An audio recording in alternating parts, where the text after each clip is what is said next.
Hello বন্ধুরা, তোমরা কেমন আছো? নিশ্চয়ই তোমরা ভালো আছো। আর আমিও ভালো আছি। আজকের আরও একটা সত্য ঘটে যাওয়া ঘটনা আমি শোনাতে চলে এলাম। আজকের যে ঘটনাটা আমি তোমাদেরকে শোনাবো, সেই ঘটনাটা একটা পুকুরকে কেন্দ্র করে। যে পুকুরটাতে নাকি মানুষ মেরে পুঁতে রাখা আছে। ঘটনাটা এতটাই সত্যি যে শুনলে তোমাদের গায়ে কাঁটা দিয়ে উঠবে। তো চলো আর দেরি না করে ঘটনাটা শুরু করা যাক। প্যারানরমাল মিস্ট্রি, এখানে ভৌতিক ঘটনা শোনানো হয়। গল্প লিখছিলাম তখন। লেখক মলয় বিশ্বাস। এ কি, কে বাসন মাজছে ওই পুকুরের সামনে? সুজয় চিৎকার করে উঠল। ওর চিৎকার শুনে ওর বাবা মা ছাদের উপর থেকে ওই পুকুরের দিকে তাকিয়ে দেখল পুকুরে কেউ নেই। ওনারা সুজয়কে এরপর ঘরে নিয়ে যায়। এই পুকুরটার একটা কোটা আছে। প্রত্যেক বছর একটা করে প্রাণীকে নিজের কাছে টানবেই, সে মানুষই হোক কিংবা পশু। লোকমুখে প্রচলিত আছে এই পুকুরটা যেদিন কাটা হয়েছিল তখন 1990 সাল। চারিদিক জঙ্গল আর জঙ্গল, খুন খারাপি লেগেই থাকতো। এই পুকুরের নিচে এক পাগলি বুড়িকে খুন করে পুঁতে রাখা হয়েছিল। শুধু পাগলি বুড়িই নয়, আরও অনেক লোকের দেহ পুঁতে রাখা হয়েছিল। কিন্তু ওই পাগলি বুড়ি কারোর ক্ষতি করতো না। সেই পাগলি বুড়িকে অনেকেই দেখেছে, তবে ওই পাগলি বুড়ি যাকে তাকে দেখা দেয় না। যখন কারোর খারাপ সময় থাকে কিংবা যখন কারোর ভালো সময় আসে, তখনই দেখা পাওয়া যায় ওই বুড়ির। না জানি আমার ছেলে কেন দেখতে পেল ওই বুড়িকে। সুজয়ের বাবা ফিস ফিস করে সুজয়ের মাকে বলল। সুজয়ের মা: কি জানি বাবা, আজকাল গভীর রাতে কুকুরগুলো ডাকতে থাকে প্রচণ্ড, এই পুকুরের সামনে গোল হয়ে দাঁড়িয়ে। বলল সুজয়ের মা। রাত অনেক হলো, শুয়ে পড়ো। তুমি যাও, আমি আসছি। ফিসফিসিয়ে উত্তর দিল সুজয়ের মা। পুকুরটা একেবারে শান্ত। এই পুকুরের কাছে অনেকেই অনেক কিছু দেখেছে, কিন্তু সেই সব অলৌকিক জিনিস কারোর কোনো ক্ষতি করেনি। হঠাৎ এই শান্ত পুকুরটা প্রচণ্ড ক্ষিপ্ত হয়ে উঠল। 1 মাসের ভিতর কিভাবে ক্ষিপ্ত হলো পুকুরটা, সেই কারণ অজানা সকলের। তবে আজকাল ওই পুকুরটার আশেপাশে কারোর বাড়িতে সদ্যজাত পুত্র সন্তান জন্ম নিলে সেই সন্তান যে কিভাবে নিখোঁজ হয়ে যায় তা বোঝা বড় দায়। শুধু কি তাই, আশেপাশে যত বাড়িঘর ছিল সেই বাড়িঘরগুলো থেকে মুরগি ছাগল অদ্ভুতভাবে নিখোঁজ হতে শুরু করলো। কিন্তু কোথায় যে যায় তা ক্রমশ রহস্য হতে থাকলো। এর পিছনে যে অলৌকিক ঘটনা জড়িয়ে আছে সেটাকে কেউ বিশ্বাস না করে এটাকে চোরের কারসাজি বলে ব্যাপারটা উড়িয়ে দিল সকলে। কিন্তু শেষে যখন চুরির পরিমাণ বেড়েই চলল, তখন শেষমেশ গ্রামবাসীরা মিলে ঠিক করলো তারা পাহারা বসাবে। কথা মতো 2 জন পাহারাদার নিযুক্ত করা হলো। তাদেরকে গ্রামবাসীরা চাঁদা বাবদ প্রত্যেক মাসের শেষে কিছু নগদ অর্থ দেবে এবং বিনিময়ে তারা পাহারা দেবে। বেশ ভালো। এই পাহারাদার নিযুক্ত করার পর গ্রামের ছাগল মুরগি 2 দিন মতন চুরি হওয়া বন্ধ হয়ে গেল। কিন্তু 3য় দিন থেকে আবারও চুরির পরিমাণ বেড়ে যায়। এবার শুধু চুরিই না, সাথে প্রত্যেকটা বাড়িতে ইট পাথরের টুকরো পড়া আরম্ভ হলো। আর যে পাথরগুলো পড়তো সেগুলো কিন্তু সকালবেলা গেলে খুঁজে পাওয়া যেত না।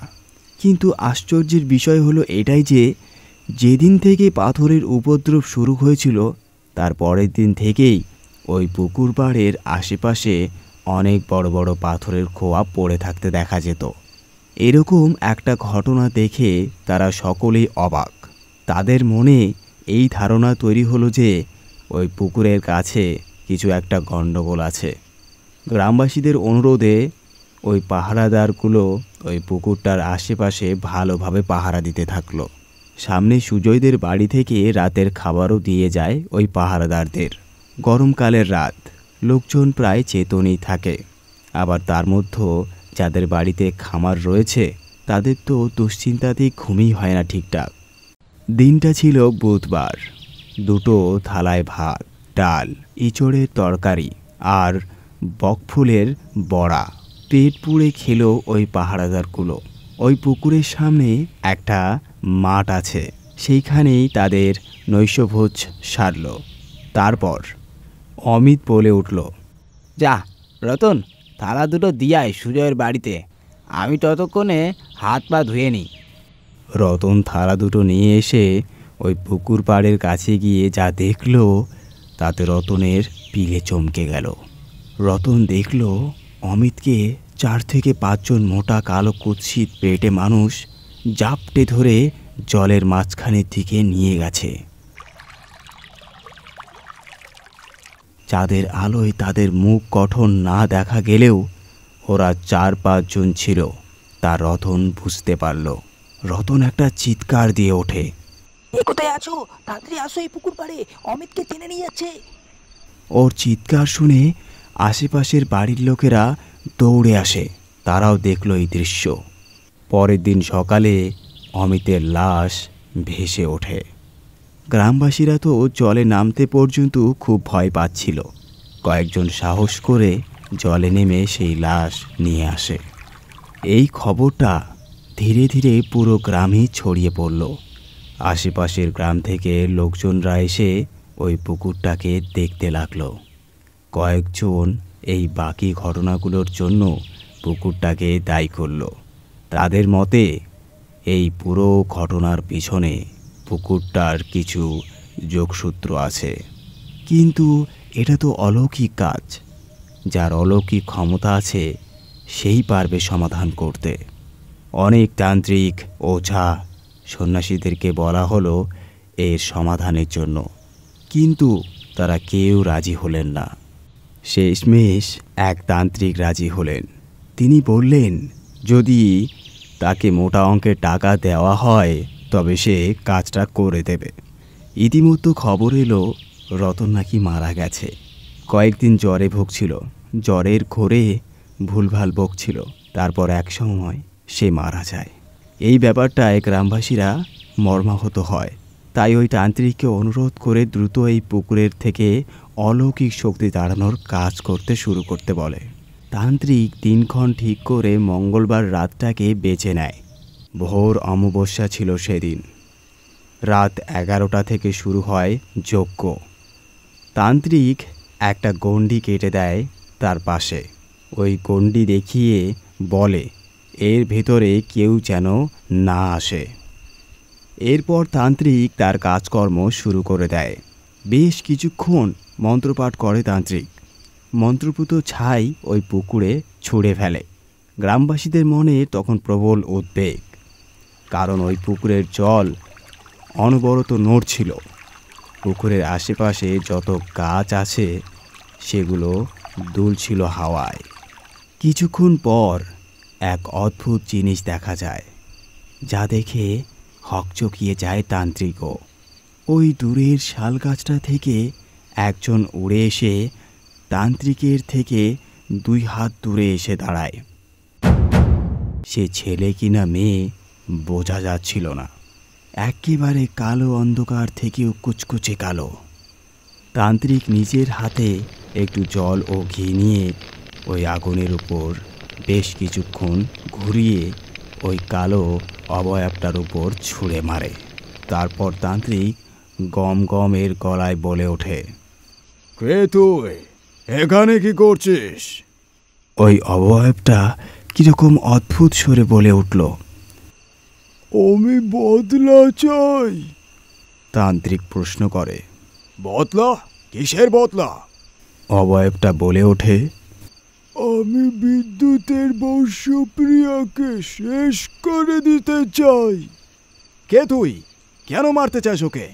অবয়বটি বলে, আমি এতকাল ধরে পুকুরে পড়ে আছি, কারোর কোনো ক্ষতি করেনি, কিন্তু ওই সুপ্রিয়া, ছি, কি নীচ মানসিকতা এর। একই হয় তোরা শাস্তি দে, না হলে ওকে আমার কাছে দিয়ে দে। কেন, কি করেছে সুপ্রিয়া তোকে? তান্ত্রিক উঁচু গলায় শুধায়। ও ভর দুপুর বেলায় কয়েকদিন আগে সৈকতের বাড়িতে যায়। সৈকতের মা, বাবা, সৈকত কেউই ঘরে ছিল না। সৈকত স্কুলে গিয়েছিল। সৈকতের মা গিয়েছিল জল আনতে, আর সৈকতের বাবা কাজে। সৈকতের মায়ের সাথে একটু ভাব ছিল সুপ্রিয়ার। আর সৈকতের সদ্য একটা বোন হয়েছে। সৈকতের বাড়িতে গিয়ে কাউকে না দেখে সুপ্রিয়া সৈকতের বোনের সাথে খেলতে থাকে। কোলে নিয়ে ওইটুকু ছোট্ট মেয়েটাকে নিয়ে কি নাচন কোদন, কিন্তু হঠাৎ হাত ফসকে মাটিতে পড়ে যায় সৈকতের বোন। ওইদিকে সৈকতের মাও ঘরের দিকে আসতে থাকে। ওই বাচ্চা মেয়েটার মধ্যে কোনো হেলদোল না দেখে অপরাধের ভয় ওই ছোট্ট মেয়েটাকে ভর দুপুরে নিয়ে আসে পুকুর পাড়ে। বাচ্চাটাকে নিয়ে পুকুরের শেষ প্রান্তে গিয়ে ভাসিয়ে দেয় এক ড্রামের মধ্যে করে, আর ড্রামটার সাথে ইট বোঝাই করা কয়েকটা বস্তা বেঁধে দেয়। ছি, বিবেকে বাঁধেনি ওই সুপ্রিয়ার। ও দাদা, কি হলো? ও দাদা, শরবত দেবেন নাকি? একেবারে ধর্মর করে উঠল। আসলে কানে হেডফোন দিয়ে মোবাইলে গল্প টাইপ করছিলাম। মামার বাড়ি যাচ্ছিলাম ট্রেনে করে। তো কে ডাকছিল আমাকে? আমি জানলার বাইরে তাকালাম। দেখি এক আম পোড়া শরবত বিক্রেতা। আমি তো ভয় পেয়ে গেছিলাম। আমার শরবত লাগবে না বলে আমি ট্রেনের জানলাটা বন্ধ করে আবার কানে হেডফোন দিয়ে গল্প শোনায় মন দিলাম। তারপরেই আমার পিলে চমকে গেল। এটা কিভাবে সম্ভব? ট্রেন তো দুরন্ত গতিতে ছুটছে। তাহলে আমি কিছুক্ষণ আগে ট্রেনের জানলার বাইরে যে লোকটার সাথে কথা বললাম, সে কে ছিল? সেদিন আমার আর গল্পটা লেখা হয়ে উঠল না।